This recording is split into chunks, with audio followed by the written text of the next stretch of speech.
जय श्री राम भक्तों, स्वागत है आप सभी का हमारे चैनल हरिओम टॉकीज पर। आज हम सुनेंगे माँ अन्नपूर्णा की पौराणिक कथा। संसार के सभी जीव जंतु जीवित रहने हेतु भोजन पर निर्भर रहते हैं। सनातन हिंदू धर्म में देवी अन्नपूर्णा को अन्न के भंडार और इसकी पूर्ति करने वाली देवी के रूप में पूजा जाता है। देवी अन्नपूर्णा की पूजा के पीछे एक पौराणिक कथा है। ये कथा शिवजी से जुड़ी हुई है।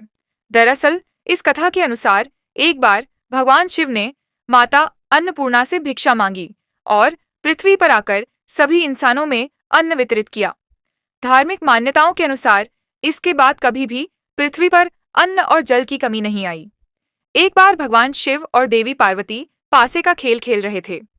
देवी पार्वती ने भगवान शिव द्वारा दांव पर लगाई गई हर चीज जीत ली, जिसमें उनका त्रिशूल, नाग और कटोरा जैसी चीजें भी शामिल थीं।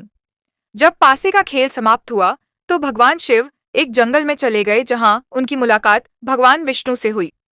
भगवान विष्णु ने उन्हें फिर से खेल खेलने के लिए कहा। इसके बाद भगवान शिव अपने निवास पर वापस चले गए और भगवान विष्णु के वादे के अनुसार सब कुछ वापस जीत लिया। इससे देवी पार्वती को संदेह हो गया। उन्होंने उन्हें धोखेबाज कहा।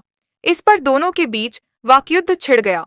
अंततः भगवान विष्णु ने हस्तक्षेप किया और बताया कि पासे उनकी इच्छा के अनुसार चलते हैं और उन्हें भ्रम था कि वे खेल रहे हैं। प्रतीकात्मक रूप से जीवन पासों के खेल की तरह है, अप्रत्याशित और नियंत्रण से परे। मौखिक द्वंद्व जल्द ही दार्शनिक चर्चा में बदल गया और भगवान शिव ने कहा कि संपत्ति अस्थायी है, सब कुछ माया है, यहाँ तक कि हम जो भोजन खाते हैं वह भी माया है। देवी पार्वती इस बात से सहमत नहीं थीं कि भोजन भ्रम है। उन्होंने तर्क दिया कि अगर भोजन भ्रम है तो मैं भी भ्रम हूँ। वह जानना चाहती थीं कि भोजन के बिना दुनिया कैसे चलेगी और अंतर्ध्यान हो गईं। इससे भूमि बंजर हो गई। मौसम में कोई बदलाव नहीं हुआ, जिससे सारी भूमि बंजर ही बनी रही। इससे हर जगह सूखा पड़ गया और लोग भुखमरी का सामना करने लगे। तब धरती पर अन्न और जल की भारी कमी होने लगी। इस कारण चारों ओर हाहाकार मच गया। ऐसे में मनुष्यों ने मिलकर ब्रह्मा, विष्णु और महेश अर्थात भगवान शिव की आराधना की। भगवान शिव को जल्द ही यह एहसास हो गया कि वह शक्ति के बिना अधूरे हैं।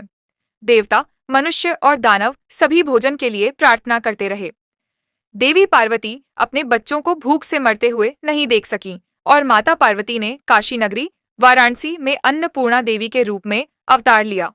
उन्होंने अन्न से भरा हुआ स्वर्ण कलश और स्वर्ण पात्र धारण किया। उनकी रसोई से अन्न की सुगंध चारों ओर फैल गई।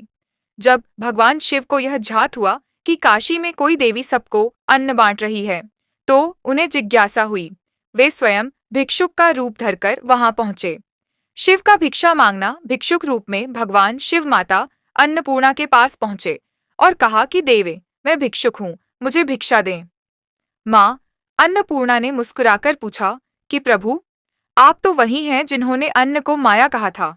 अब आपको अन्न की भिक्षा की आवश्यकता कैसे पड़ गई?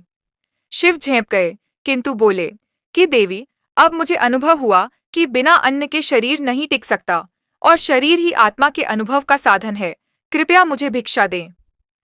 माता अन्नपूर्णा ने प्रसन्न होकर उन्हें अन्न की भिक्षा दी। तभी शिव ने उनके हाथ से भिक्षा ग्रहण की और कहा कि देवी, आज आपने मुझे ज्ञान कराया है कि अन्न केवल माया नहीं, भोजन को केवल एक भ्रम मानकर खारिज नहीं किया जा सकता, क्योंकि यह उस शरीर के पोषण के लिए आवश्यक है जिसमें आत्मा निवास करती है, बल्कि आत्मा के अनुभव का साधन है।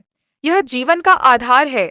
तभी से देवी पार्वती को अन्नपूर्णा के रूप में पूजा जाता है।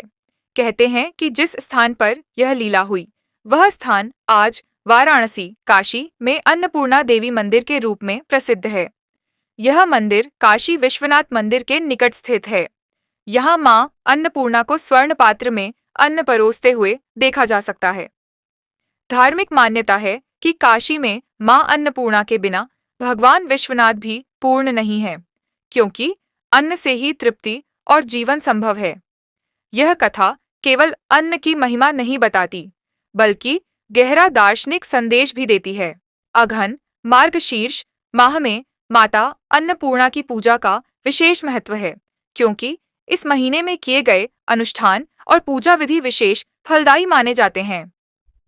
धार्मिक मान्यता है कि अन्नपूर्णा जयंती के दिन विधि पूर्वक पूजा और दान करने से व्यक्ति के घर में कभी भी अन्न का भंडार खाली नहीं होता और दरिद्रता दूर होती है। आप सभी को अन्नपूर्णा जयंती की हार्दिक शुभकामनाएं। जय माता अन्नपूर्णा।